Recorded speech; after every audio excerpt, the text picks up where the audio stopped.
सभे कमरिया कमर में गमछा लपेट के डीजे बना चाहिए सभे कमरिया कमर में गमछा लपेट के। DJ Kanchan Raj Hajipur Vaishali recording studio बंदेरा। जेबम कामर हिलावैया सुपर फोटो खींच कर डाल दो फेसबुक पर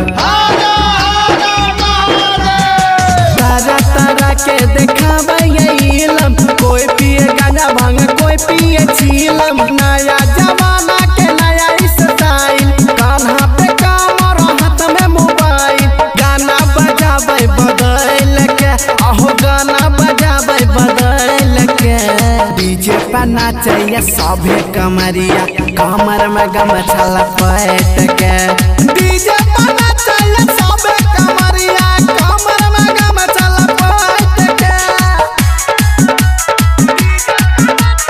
डीजे कंचन राज हाजीपुर वैशाली। कोई बम पीछे कोई चलैया गाड़ी रखे समेटी का चमन बिहारी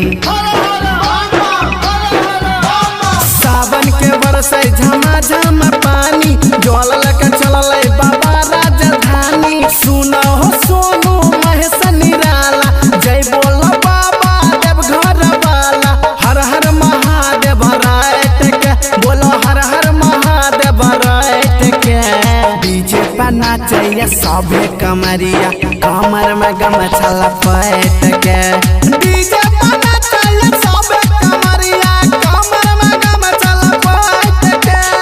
हैप्पी रिकॉर्डिंग स्टूडियो बंदेरा।